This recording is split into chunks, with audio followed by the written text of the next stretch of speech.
Hi, if you are looking to pull tax record information and get a property list of all of the addresses in a given subdivision or in a given street, let's say you want to send a just listed mailer, or maybe you want to just reach out to your neighbors, let them know that you're a real estate agent. All of these things can be done through the tax record.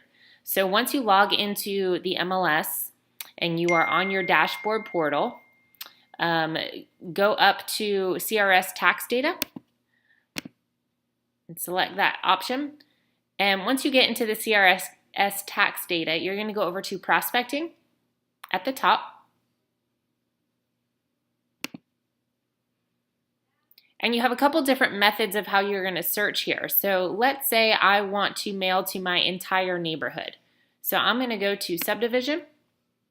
And the problem with this is that it's a little bit tricky in that it's a little bit sensitive. So you may have information in your tax records where my address might be represented as Oak Terrace Preserve, which is where I live in Park Circle, but you may also have another property 3 doors down that's represented as Oak Terrace Preserve Phase 1.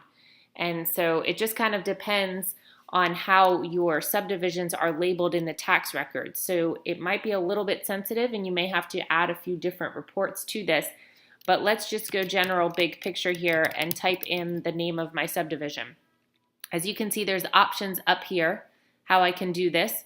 I could do radius distance, 5 miles from my house, 5 miles from my listing, something to that degree. But right now, I'm going by subdivision, and I started typing in Oak Terrace Preserve, and you can see what I mean, where we've got several options here. So I'm just going to select the main one. And then I'm going to go back in, and I'm going to type it again and select all the other ones.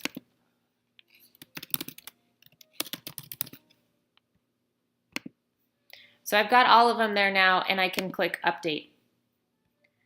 I scroll down, and it shows me right here there are 360 properties meeting the criteria that I've specified, and all of the homeowners' names, their address, are all listed here. So let's say I want to proceed to labels and export this information. I just scroll down to the bottom and I select right here, Proceed to Labels and Exports. And it brings me some more options. These are the default options. Skip records with no zip code. Obviously that's not going to get delivered, so I want to leave it like that. Remove duplicates. Obviously I want to leave it like that. And sort by. I would do it sorted by address or owner's name, but you can do it however you'd like to. Just depends on what you're using it for. Tells you how the address is going to be displayed by the first name or the last name. I know a lot more of my neighbors by last name, so I'm going to do it by last name. And then address used, the difference here in property address and owner's address would be the physical address is identified as property address. But if you have an absentee owner where you have an investment property, owner's address might be different than the physical property address. Okay? Then you're going to scroll down and you can do a couple things. You can create labels here, or you can export them into a PDF or an Excel sheet. You're probably going to use this most often for Excel because you're probably going to be sending these off to mailing companies. So let's start there. Creating and exporting merge files. You want to export this as an Excel.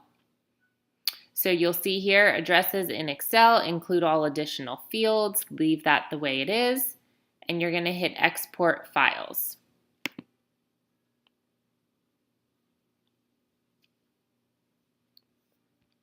Then you see down here where it downloaded in the bottom of my screen. I click that. It should bring up my Excel.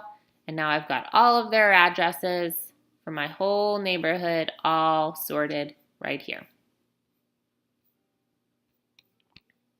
So that's one way to do it. The other thing you can do if you go back into the tax records and you want to create labels is you can go down here and it will give you label options.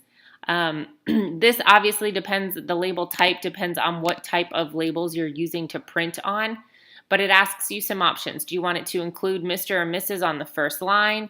And do you also want it to include or current resident, or replace it with current resident? So it just depends on how you want it to be. And then you'll just hit create labels. and it will give you labels.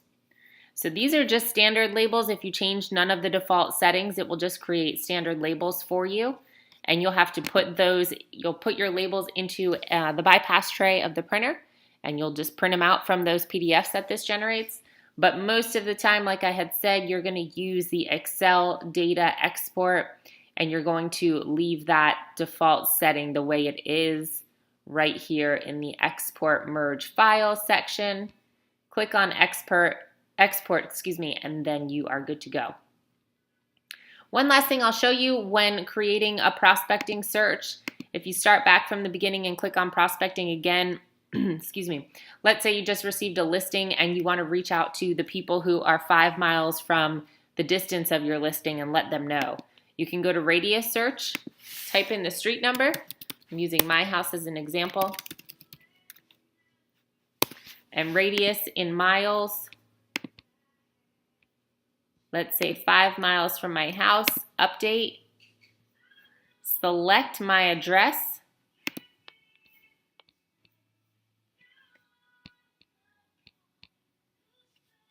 and it will ask me a little bit of information about my prospecting, my criteria.